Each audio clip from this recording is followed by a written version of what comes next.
Journalist అడ్డాకు స్వాగతం. నమస్కారం. జగన్మోహన్ రెడ్డి బీజేపీకి ఎదురు తిరుగుతున్నాడా? ఢిల్లీలో సీజేపీ నిర్వహించిన నిరసన సభలో వేలాది మంది యువకులు పాల్గొన్న సంగతి మనకు తెలిసిందే. నీట్ పరీక్షాపత్రం లీక్ అయిన సంఘటనలో వాళ్ళంతా ప్రొటెస్ట్ చేశారు. ప్రభుత్వం వారితో చర్చ జరుపుతూ ఉంది. అది అలా ఉండగానే జగన్మోహన్ రెడ్డి 28వ తేదీన బీజేపీకి వ్యతిరేకంగా నీట్ పేపర్ లీకేజీ మీద రోడ్డెక్కి ధర్నాలు చేసి ప్రభుత్వానికి వ్యతిరేకంగా, కేంద్ర ప్రభుత్వానికి వ్యతిరేకంగా నిరసన తెలియాలని చెప్పి పిలుపునిచ్చాడు ఆయన. జగన్మోహన్ రెడ్డి ఇచ్చిన పిలుపుని అందుకుని రాష్ట్రంలో ఉన్న విద్యార్థులు రోడ్డు మీదకి వచ్చే అవకాశం ఉందా? అలా వస్తే జగన్మోహన్ రెడ్డి బీజేపీని ఎదుర్కొని నిలబడగలడా? అనేక మార్లు పీఎం హోమ్ మినిస్టర్ అపాయింట్మెంట్ కోసం పడిగాపులు కాస్తున్న జగన్మోహన్ రెడ్డి ఈ కార్యక్రమం ఎందుకు చేపడుతున్నాడు? తెలుసుకునే ప్రయత్నం చేద్దాం. విశ్లేషించడానికి మనతో పాటు ఉన్నారు senior journalist doctor Vadlamani Kanakadurga గారు. వారి నుండి మనం విశేషాలు తెలుసుకుందాం. నమస్తే మేడం. నమస్తే అండి. నీట్ పేపర్ లీకేజీ వంకతో జగన్మోహన్ రెడ్డి పిలుపునిచ్చాడంట. ఈ నెల 28వ తేదీన నిరసన తెలియజేయాలి, అందరూ రోడ్డు మీదకి రండి అని చెప్పి. అంత ధైర్యం చేస్తాడంటారా? ఊరిని గతంలో లాగా ఆర్పాటు మాటలతోనే సరిపెడతాడంటారా? అంటే కాంగ్రెస్కి సపోర్ట్ చేస్తున్నాడా? కాంగ్రెస్కు సపోర్ట్ లేదు, ఇంకోటి లేదు. తన ఉనికిని కాపాడుకునే ప్రయత్నం ఉనికి చేస్తున్నాడు. ఇక్కడ ఎట్లా కాపాడుకుంటాడు సార్? ఇప్పుడు ఉనికి కాపాడుకోవాలంటే బీజేపీకి సపోర్ట్గా ఉండాలి. అంటే సీజేపీ చేసిన ధర్నాలో పాల్గొన్న విద్యార్థులు అక్కడ సక్సెస్ అయిందన్న భ్రమలో ఉండి మనం కూడా అదే కార్యక్రమం చేపడితే ఒక 1000 మంది విద్యార్థులు రోడ్డు మీదకి వస్తారేమో. చాలా తొందరపడ్డాడండి జగన్మోహన్ రెడ్డి. ఇవాళ చూసారుగా మీరు, ఆల్రెడీ వాంగ్చుక్ నాకు లిఖితపూర్వక హామీ వచ్చింది అని దీక్ష విరమించాడు ఆయన. వీళ్ళు యాక్చువల్గా అభిజిత్ దీప్కే కావచ్చు, రాణా కావచ్చు, మేము కలవం, మీరే రావాలి అన్నవాళ్ళు వాళ్ళు వెళ్ళి కలిశారు ఇప్పుడు కేంద్ర మంత్రుల్ని. ఇంకా ఇప్పుడు మీకు ఎక్కడుంటుంది ఈ దీక్షలు, ధర్నాలు? ఇంకేమున్నాయి? సీజేపీ వాళ్ళు చేసిన దీక్షలో, ఆ ధర్నాలు, ఆ ప్రొటెస్ట్లో చాలా విషయాలు వెలుగులోకి వచ్చినాయి. మీకు మీడియా ప్రతినిధులను కొడతం కానివ్వండి, ఆడవాళ్ళని అసభ్యంగా ప్రవర్తించడం కానివ్వండి, రకరకాలుగా పిక్ పాకెటింగ్ కానివ్వండి, బస్సులు తగలబెట్టడం, బస్సులు దోషం. అందరూ విద్యార్థులు కాదు సార్, అందులో అందరూ విద్యార్థులు కాదు, దాంట్లో అధిక శాతం రోహింగ్యాలు ఉన్నారు, పాకిస్తాన్ జెండాలు పట్టుకున్న వాళ్ళు ఉన్నారు, జిహాద్ అన్న వాళ్ళు ఉన్నారు. మీరు నిన్నను రామాలయాన్ని బూతులు తిట్టిన వాళ్ళు ఉన్నారు, తర్వాత ఆర్మీని బూతులు తిట్టిన వాడిని చూసాం మనం. వాళ్ళు ఎవరు కూడా లోకల్ పీపులా కాదా? అంటే ఇందులో నానాజాతి సమితిలాగా తయారయ్యారు. నిన్న ధర్నాలో పాల్గొన్న వాళ్ళలో యాక్చువల్గా ఇది ఎక్కడి నుంచి ఎక్కడికో వేరే టర్న్ తీసుకుంది. కాంగ్రెస్ అనవసరంగా లాస్ట్ మినిట్లో వచ్చి అభాస్ పాలైంది. ఎందుకంటే ఇవాళ ఆప్ ముందుకు వచ్చేసింది. ఇవాళ అభిజిత్ దీప్కేని పక్కన పెట్టేసి ఇవాళ రాణా తెర మీదకి వచ్చాడు. నిన్న బర్గర్ తిన్నాడని ఎవరినైతే సస్పెండ్ చేశారో వాళ్ళ అధికార ప్రతినిధి ఎవరో, ఇవాళ అతను కలిశాడు మెయిన్గా. అంటే అతను ముందున్నాడు చూడండి మీరు. వాళ్ళు ధర్మేంద్ర ప్రధాన్ రాజీనామా గురించి మాకు టైం కావాలన్నారు కేంద్ర ప్రభుత్వాన్ని కూడా వాళ్ళు ఇప్పుడు చెప్తున్నారు. కాబట్టి వాళ్ళు కోటి పరిహారం అడిగారు. తర్వాత పరిహారం విషయంలో వీళ్ళు అంగీకరించారు, ఎంత అనేది మనకు తెలియదు. సో వాళ్ళు పెట్టిన 3 డిమాండ్స్, కేసులు పెట్టమన్నారు విద్యార్థుల మీద, అది ఒప్పుకున్నారు వాళ్ళు. సో అందుకని ఇవాళ అసలు ఎవరైతే లాస్ట్ మినిట్లో వచ్చారో వాళ్ళందరూ బొద్దింకలు అయ్యారు నన్ను అడిగితే. ఇందాక మీరు అన్నట్టుగా ఇది కాక్రోచ్ పార్టీ కాదు, క్రిస్టియన్ పార్టీ లాగా ఉంది. అది నిన్న జరిగిన ఇన్సిడెంట్ అదేనండి. కాక్రోచ్ జనతా పార్టీ కాదు, క్రిస్టియన్ జనతా పార్టీ అన్న వార్త వెలుగులోకి వచ్చిన తర్వాత ఒక్కొక్కరు మెల్లిగా సైడ్ అయిపోతున్నారు. ఖచ్చితంగా అవ్వాలి. ఇప్పుడు మీకంటే జగన్మోహన్ రెడ్డి క్రిస్టియన్ కాబట్టి ఒకవేళ సపోర్ట్ చేస్తాడేమో మనకు తెలియదు, అంటే అది కూడా ఉంది కాబట్టి.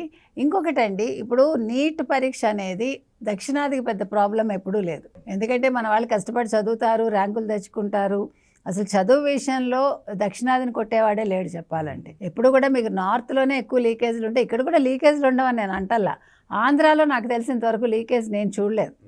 అంటే మనం ఒకసారి చరిత్ర చూసుకుంటే తెలంగాణలో 3 సార్లు లీకేజీలు జరిగాయి, ఈవెన్ కర్ణాటకలో జరిగాయి, ఈవెన్ కేరళలో జరిగాయి, కానీ ఆంధ్రప్రదేశ్లో జరగల, అంటే నాకు గుర్తున్నంత మట్టికి.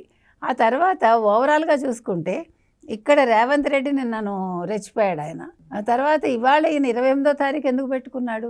ఇప్పుడు రేపటికి మొత్తం అంతా సమసిపోయింది అనుకోండి. ఇప్పుడు ట్విట్టర్ హ్యాండిల్గా ఆయన మళ్ళీ ఒక ఇంగ్లీష్లో ప్రకటన చేశాడు కదా, నీటి విద్యార్థులకు న్యాయం జరగాలి అంటే. ఎవరు? జగన్మోహన్ రెడ్డి.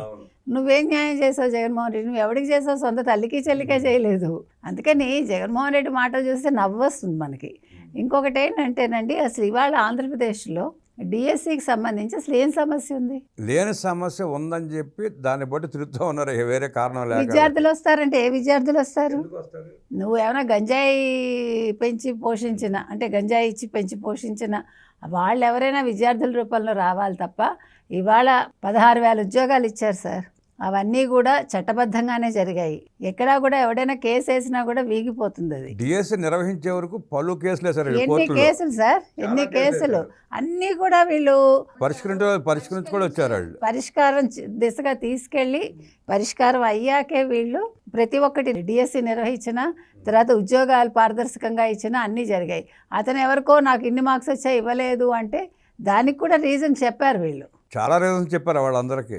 అసలు అంటే ఇప్పుడు మీకు నాకు తేడా ఉందనుకోండి, మీకు ఒక మార్క్ ఎక్కువ వస్తే మీకు ఇస్తారా నాకు ఇస్తారా? కాదు మేడం, ప్రధానికి కోర్టుకు వెళ్ళే వైఎస్ఆర్ కాంగ్రెస్ పార్టీ లేదు ఉద్యోగం రాలేదని చెప్పి మాట్లాడే ఆ అభ్యర్థులు కోర్టుకు వెళ్ళొచ్చుగా, కోర్టుకు మాత్రం అంటే వెళ్ళలేదు. ఆళ్ళ రామకృష్ణారెడ్డి రాలేదేమో ముందుకి, రాకపోయినా పొన్నవల సుధాకర్ రెడ్డి వీళ్ళంతా ఉన్నారుగా. అదే పొన్నవాళ్ళు రావట్లేదు ఎందుకంటే అక్కడ ఓడిపోతామని తెలుసు. స్పష్టంగా అక్కడ అర్థమవుతోంది వీళ్ళ దగ్గర ఆధారాలు ఉన్నప్పుడు కోర్టుకు వెళ్లకుండా బయట మాట్లాడుతున్నారంటేనే అబాస్ పాలు చేయడానికి అల్లరి చేయడానికనే. అది నిలవదు అది, అందుకే అసలు అతనే వెళ్ళొచ్చుగా. ఇండియా అసలు ఇవన్నీ ఎందుకు సార్, అసలు జగన్మోహన్ రెడ్డి దగ్గరికి వెళ్ళటం ఎందుకు? కోర్టుకి డైరెక్ట్ అతను అతను వెళ్ళొచ్చు, ఆల్రెడీ కోర్టుకు ఒకసారి వెళ్ళి భంగపడి బయటకు వచ్చాడు. భంగపడ్డాడు కదా, ఇంకేంటి మరి, ఇంకా ఏంటి, ఏం సపోర్ట్ చేస్తారు మీరు? అంటే పదే పదే ఒక అబద్ధాన్ని ప్రజల దృష్టిలో తీసుకెళ్తే ఎంతో కొంత నిజం కాకపోతుందా, 10 మంది నమ్మకపోతారా అని. కాదు 100 మంది ఉన్నారు అక్కడ, ఒక్క మనిషి ఆల్రెడీ కేసు ఓడిపోయాడు. ఓడిపోయిన వాడిని మీరు పట్టుకుంటున్నారంటేనే అర్థమవుతుంది. రేపు డిఎస్సి మీద పోరు చేస్తాము, విద్యార్థులు వస్తారు, కాక్రోచ్ పార్టీ లాగా అంటే కాక్రోచ్ పార్టీ ఆల్రెడీ అయిపోయింది అక్కడ. రేపొద్దున మీరు నేను ఆల్రెడీ మేము కాక్రోచ్లమే అన్నాడు ఈయన గతంలో, మీకు గుర్తుంటే. అంటే అదేగా అక్కడ తెలిసిపోతుంది కాక్రోచ్ అంటే మనం మేము అనుకున్నట్టు క్రిస్టియన్ జనతా పార్టీ అర్థమైపోతుందిగా. అందుకని రేపొద్దున అన్ని రకాలుగా భంగపడేది అతనండి. రేపటికి మొత్తం మీకు ఒక కొలిక్కి తీసుకొస్తారు మోదీ గారు, ఏం కంగారు లేదు. ఢిల్లీలో ఇవాళ జంతర్ మంతర్ దగ్గర జరుగుతున్నదంతా కూడా ఆల్రెడీ ఒక కొలిక్కి వచ్చింది, రేపటికి పూర్తిగా ఒక కొలిక్కి వస్తుంది. 28వ తారీఖు ఏమి ఉండదు అక్కడ. మరి 28 ఈయన ఎందుకు ధర్నా చేస్తారో, ఎవరి కోసం చేస్తారో ఆయన చెప్పాలి. ఈవెన్ ఆ విద్యార్థులు ఎవరో ఏంటో అది కూడా ఆయన చెప్పాలి ఆ రోజు. డిఎస్సి విషయంలో నేను చేస్తాను అంటే అసలు డిఎస్సి విషయంలో అసలు మీరు నిల్చోటానికి కూడా సరిపోరు అక్కడ. డిఎస్సి పేరెత్త అనర్హత కూడా అసలు అర్హత లేదు సార్, ఎందుకంటే నీ హయాంలో 5 ఏళ్లలో ఒక్క డిఎస్సి నిర్వహించిన మీరు మాట్లాడటం ఏంటి, సిగ్గుచేటు. అసలు విద్యార్థులకి చదువులొద్దు గంజాయి పెంచండి అని గంజాయి మొక్కలు పెంచి తర్వాత గంజాయి బళ్ళ మీద అమ్మించిన ప్రభుత్వం మీది. మీరు విద్యార్థుల కోసం మాట్లాడటం ఏంటి? ఒక పిల్లలకే ఇస్తాము అమ్మ ఒడి అని చెప్పి, ఇప్పుడు తల్లికి వందనం ఇంతమందికి ఇస్తుంటే ఇంకో సంగతి తెలుసా మీకు? వారం రోజుల క్రితం నీకు 15 నీకు 15 నీకు 15 అన్నాడు. పాపం ఈయన అడ్వర్టైజ్మెంట్ ఇచ్చాడు కూటమి ప్రభుత్వానికి. కరెక్ట్గా కూటమి ప్రభుత్వం 15,000 మొత్తం ఎంతమంది ఉంటే అంతమందికి ఖాతాల్లో వేసింది. అందుకని ఈయన్నే పెట్టుకుంటే అయిపోతుంది, జగన్మోహన్ రెడ్డిని బ్రాండ్ అంబాసిడర్ కింద పిఆర్గా పెట్టుకోవచ్చు, ఎందుకంటే అడ్వర్టైజ్మెంట్స్ ఖర్చు తగ్గుతుంది. వాళ్ళ పేపర్లో కూడా వస్తాయి అప్పుడు వాళ్ళ పేపర్లోనే వస్తాయి, ఫ్రీగా వస్తాయి, ప్రభుత్వానికి ఖర్చు కూడా తగ్గుతుంది. సో అందుకని పిచ్చివాడి చేతిలో రాయిలాగా ఉంది జగన్మోహన్ రెడ్డి చేతిలో. కాక్రోచ్ పార్టీ విధానాలు ఈయన తీసుకోవడం, వాటిని ఇక్కడ అమలు చేస్తానడం, ప్రజలు నవ్వుతున్నారు సార్. అది ఇప్పటికైనా గ్రహించుకుంటే బాగుంటుంది. ఢిల్లీ కేంద్రంగా విద్యార్థుల పేరుతో నిర్వహించింది ధర్నా కాదని, కాక్రోచ్ పార్టీ కాదని, క్రిస్టియన్ జనతా పార్టీ అంటూ విశ్లేషిస్తూ జగన్మోహన్ రెడ్డికి అనేక విషయాల్లో గట్టిగా సమాధానం చెప్పిన వడ్లమాన గారికి ధన్యవాదాలు తెలియజేస్తూ నమస్కారం. నమస్తే సార్.